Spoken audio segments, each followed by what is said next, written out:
ख़वातीन हज़रात, क्या आप जानते हैं कि आप तकरीबन सारा वक्त अपनी नाक को देखते रहते हैं, लेकिन हमारा दिमाग हमारी नाक को देखने से इनकार कर देता है। और क्या आप जानते हैं कि 39 घंटे से ज्यादा काम करना हमारी दिमागी सेहत के लिए निहायत नुकसानदेह है। ख़वातीन हज़रात, आप सुन रहे हैं उर्दू बुक समरीज और आज जिस किताब की समरी लेकर हम आपकी खिदमत में हाजिर हुए हैं उसका नाम है ओन योर एवरीडे। दोस्तों, क्या आप जानते हैं कि आपकी रोजमर्रा की जिंदगी में दबाव से मुतल्लिक तनाव को शदीद तनाव कहा जा सकता है। यह आमतौर पर कलील मुद्दती होता है और पट्टों में तनाव, सरदर्द, हाजमे के मसाइल और बेखाबी जैसी अलामात का सबब बन सकता है। क्या आपको मालूम है कि तनाव ज़हनी कारकर्दगी को मुतासिर कर सकता है और देखा गया है कि ख़वातीन मर्दों के मुकाबले में ज्यादा तनाव का शिकार नजर आती हैं। ऐसा लगता है कि हम सब दबाव में हैं। हमें बताया जाता है हमें अपने ख्वाबों की पैरवी करने या अजीम चीजों को हासिल करने की जरूरत है। यहाँ तक कि खुतबे के दौरान भी हमें कहा जा सकता है कि अपना सही जज्बा तलाश करें, लेकिन हम में से कुछ ये दरियाफ्त नहीं कर पाते और अपने ख्वाबों का पीछा करने का यह दबाव खतरनाक हो सकता है, क्योंकि अक्सर ये हमें गलत चीजों पर तवज्जो मरकूज करने की तरफ ले जाता है।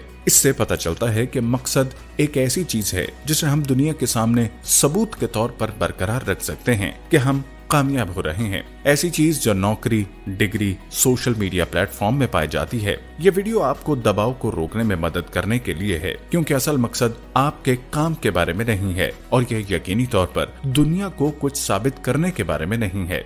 ये तलाश करने के बारे में ज्यादा है कि आप कौन है। आज की इस वीडियो में हम सीखेंगे हमारे गहरे मसाइल से निपटने के बारे में एक्नी हमें क्या सिखाता है, हमारे सबसे तारीख मायूसियां किस तरह किसी गहरी चीज का आगाज हो सकती हैं और आपको हर रोज हकीकी कामयाबी कैसे मिल सकती है। इस किताब का की आइडिया नंबर 1 है tackling problems on the surface never truly solves them, you need to go deep. मुसन्निफ जॉर्डन ली डोली, चूंकि वो नौउम्र थी इसलिए खौफनाक महासों का शिकार थी।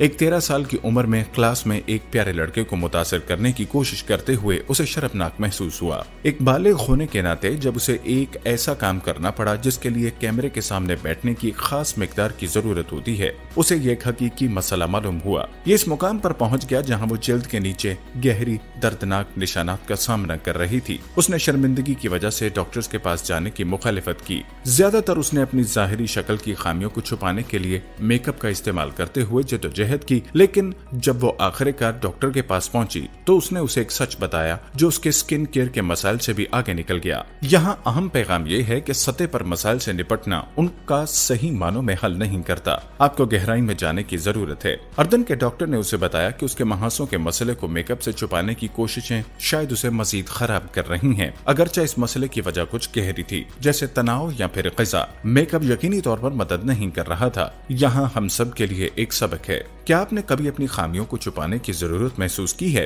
हो सकता है कि आपने महसूस किया हो कि अपनी खामियों को डिस्प्ले पर छोड़ना उनको छुपाने से होने वाली तवीलुल मुद्दती नुकसान से कहीं ज्यादा बदतर होगा। आपने देखा कि सतह पर चीजों को छुपाने से आपकी अदम तहफ़्फ़ुज़ात को पोशीदा रखता है और ये ज्यादा देर तक रहता है और राज से बिल्कुल उसे एक्ने की तरह ज्यादा से ज्यादा नुकसानदेह होता जा रहा है। हम सबको इस बात की मुकम्मल सच्चाई का सामना करने के लिए काफी बहादुर होने की जरूरत है कि हम कौन हैं, क्योंकि आपका मकसद मुकम्मल तौर पर आप होने से शुरू होता है। आपको अपनी खामियों को छुपाना नहीं चाहिए, बल्कि अपनी हकीकी शख्सियत को उभारने का मौका फराहम करना चाहिए। इसलिए यहाँ एक चैलेंज है जो आपको अंदर से अपने अंदर हकीकी एतमाद पैदा करने में फराहम करता है। 30 दिन तक अपने आप पर तनकीद करना बंद करने का अहद करें। अपने आप को मोटा मत कहें। अपनी हर तस्वीर में अपनी खामियों की निशानदही मत करें। इस असूल के मुताबिक जिंदगी गुजारें। अगर आप अपने दोस्त से कुछ बुरा नहीं कहते हैं तो अपने बारे में भी मत कहें। अगर आपके सबसे अच्छे दोस्त ने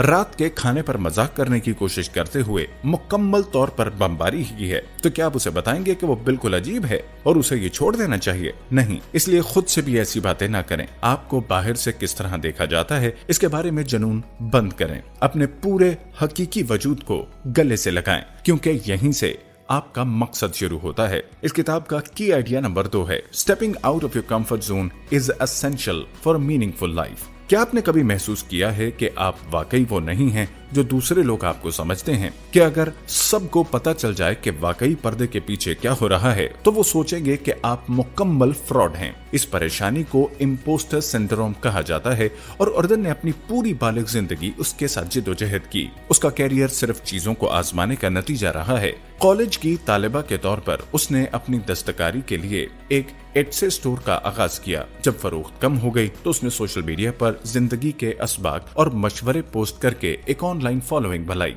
जल्द ही उसकी कुछ फेसबुक पोस्ट्स को हजारों बार शेयर किया जा रहा था, लेकिन फिर भी वो बेचैनी महसूस कर रही थी। दर हकीकत उसने शाज़ो नादर ही अपनी कोई तस्वीर दिखाई, क्योंकि उसे खदशा था अगर उसके पैरोकारों को मालूम हो गया कि वो वाकई कितनी कम उम्र और नातजर्बेकार है तो उसकी पैरवी खत्म कर दी जाएगी। यहाँ अहम पैगाम ये है कि बामकसद जिंदगी के लिए अपने कंफर्ट जोन से बाहर निकलना बेहद जरूरी है। उर्दन के कैरियर से सबक लेने का ये है कि अगर आप इम्पोस्टर सिंड्रोम का शिकार हो जाते हैं और अगर आप चीजों को आजमाने के लिए तैयार नहीं हैं, तो आप जिंदगी में अपने मतलूबा मकसद को पूरी तरह से पूरा नहीं कर पाएंगे। लेकिन आप इस कंफर्ट जोन से कैसे निकल सकते हैं? ठीक है, पहले आपको तवक्कुआत के बारे में इतना मजबूत होना छोड़ना होगा। जब वो तालिबे इल्म थी, उर्दन ने कॉर्पोरेट इंटर्नशिप के लिए इंटरव्यू किया। ये एक बहुत अच्छा मौका था इस किस्म के अहम कॉर्पोरेट कैरियर के लिए एक मजबूत सीढ़ी जिसकी वो हमेशा से तवक्को करती थी। लेकिन सच्ची बात यह थी कि इसके इंटरव्यू के बाद वो बिल्कुल गैर मुतासिर थी। वो नौकरी नहीं चाहती थी। जब उसने अपनी माँ से बात की तो उसे ये तवक्को थी कि उसे कहा जाएगा कि उसे तवज्जो मरकूज रखनी चाहिए और उसे जाना चाहिए, लेकिन उसके बजाय उसकी माँ ने कहा ठीक है, बस ये मत करो।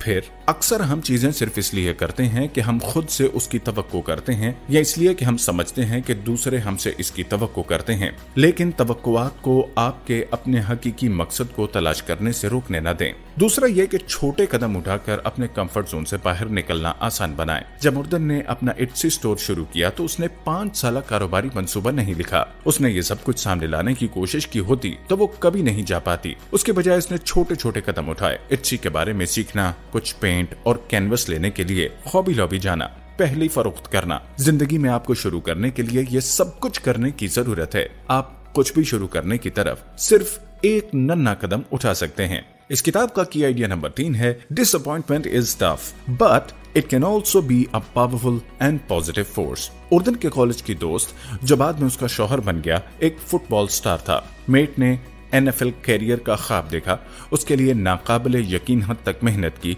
और ऐसा लगता था कि उसे किसी टीम ने शामिल करने का फैसला कर लिया होगा। जोड़े ने जबरदस्त मौके के इर्द गिर्द अपने मुस्तकबिल की जिंदगी की मंसूबाबंदी की और जब ड्राफ्ट का दिन आया, मेट, उर्दन, दोस्त और खानदान एक से ज्यादा टीमों की कॉलों का इंतजार करने के लिए जमा हुए। ठीक है, वक्त आ गया लेकिन कॉल नहीं आई। 5 मिनट, 15 मिनट, 45 मिनट के बाद भी फोन खामोश था। ये होना नहीं था। उस रात नौजवान जोड़े ने अपने बिखरे ख्वाबों से शदीद मायूसी का सामना करने की कोशिश की। ये उनकी जिंदगी की शक्ल के बारे में चंद सालों की गैर यकीनी सूरत हाल का आगाज था। लेकिन वो साल अगरचे मायूस कुन था, असबाक से भरे हुए थे जिन्होंने न सिर्फ एक आरामदेह जिंदगी बल्कि एक बामानी जिंदगी भी तख्लीक की। यहाँ अहम पैगाम ये है, मायूसी सख्त है लेकिन ये एक ताकतवर और मुस्बत कुव्वत भी हो सकती है। एक अहम सबक अपनी ज़हनियत को बदलना है। यकीनी तौर पर मैट अपने NFL करियर की नाकामी से मायूस था, लेकिन वक्त गुजरने के साथ जोड़े ने यह कहना छोड़ना सीखा, चीजें काम नहीं करती। क्योंकि उन्होंने हकीकत में ऐसा किया, उनकी जिंदगियां बिल्कुल इसी तरह चल रही थी जिस तरह उसे चलना चाहिए था, चाहे उस वक्त उन्हें उसका एहसास न हुआ हो। तो दोस्तों, यकीनी तौर पर अपनी मायूसी पर काबू करें। इस किताब का की आइडिया नंबर 4 है, स्टॉप कॉन्स्टेंट कंपैरिजन। लिहाजा आप सोशल मीडिया पर स्क्रॉल कर रहे हैं, अपने दोस्तों को दिखावा करते हुए और संगे मिलों का जश्न मनाते हुए देख रहे हैं और आप सोचने लगते हैं कि मैं एक तख्लीकी पहलू का आगाज क्यों नहीं कर रहा, मैं सैकड़ों दोस्तों से घिरी हुई पार्टी में क्यों नहीं हूँ, मैं अपनी जिंदगी के साथ क्या कर रहा हूँ। मवाजने से पैदा होने वाला दबाव अदम तहफ्फुज़ और गुस्से का एहसास पैदा करता है, जो हमें उस वक्त मुतासिर करता है जब हम दूसरों को देखते हैं जिन्हें देखकर ऐसा लगता है कि ये सब समझ गए हैं। अक्सर हम अपने इर्द गिर्द के लोगों से अपने आप का मवाजना करने में उलझ जाते हैं। उर्दन खुद ये हर वक्त करती है। जिम में वो उस वक्त जोर देती है जब वाहिद ट्रेडमिल दस्तयाब है जो 2 लोगों के दरमियान होती है। उर्दन ने खुद को अपने पड़ोसी की रफ्तार चेक करते हुए पाया, सिर्फ 6.8 मील फी घंटा वो उसे पास कर सकती है। भागते हुए वो सोचती है, यहाँ तक कि उसका हमसाया बगैर पसीने के 7.5 तक पहुँच गया। यहाँ अहम पैगाम ये है, मुस्तकिल मवाजने को रोकना आपकी जिंदगी में दबाव को कम कर सकता है और दर हकीकत मवाजने के दबाव का शिकार होने की वजह से शिकस्त खाना ट्रेडमिल पर चलने की तरह तरह है, क्योंकि जब हम मवाजने की हालत में रहते हैं तो हम मुसलसल दूसरे लोगों को पीछे छोड़ने की कोशिश कर रहे होते हैं, जबकि हकीकत में कभी भी ये फायदेमंद नहीं होता। लिहाजा अपने आप को दूसरों से देखने और मवाजना करने से रोकने की कोशिश करें। एक चाल जो मदद कर सकती है वो है अपनी वजह पर तवज्जो मरकूज करना। आप ट्रेडमिल पर क्यों दौड़ रहे हैं? क्या आप रेस के लिए जिम में हैं? नहीं, आप सेहतमंद रहने या किसी मकसद के लिए काम करने के लिए मौजूद हैं। आप कारोबार क्यों शुरू कर रहे हैं? क्या ये इंस्टाग्राम पर दिखाने के लिए है या अपने खानदान के लिए और दुनिया में फर्क पैदा करने के लिए? अगर आप अपने आप को मुआवजे की तरफ बढ़ते हुए पाते हैं तो अपने क्यों को याद रखना अपने असल मकसद पर दोबारा तवज्जो मरकूज करने का एक बेहतरीन तरीका है। इस किताब का आखिरी आइडिया है Conquering distractions will help you lead a life of purpose। मालूमाती दौर में रहते हुए हमारे पास बज़ाहिर लामतनाही मौके दस्तयाब हैं। आप अपने गैराज से Etsy स्टोर शुरू कर सकते हैं या घर से मास्टर डिग्री स्कूल के लिए दरखास्त दे सकते हैं। आप थोड़ी सी कोशिश और बटन के चंद क्लिक से बहुत कुछ कर सकते हैं जिसमें आपकी दिलचस्पी हो, लेकिन दर हकीकत मौके की ये बेतहाशा तादाद मकसद की जिंदगी गुजारने में सबसे बड़ी रुकावटों में से एक है, क्योंकि इसे सही फैसले करना बहुत मुश्किल हो सकता है।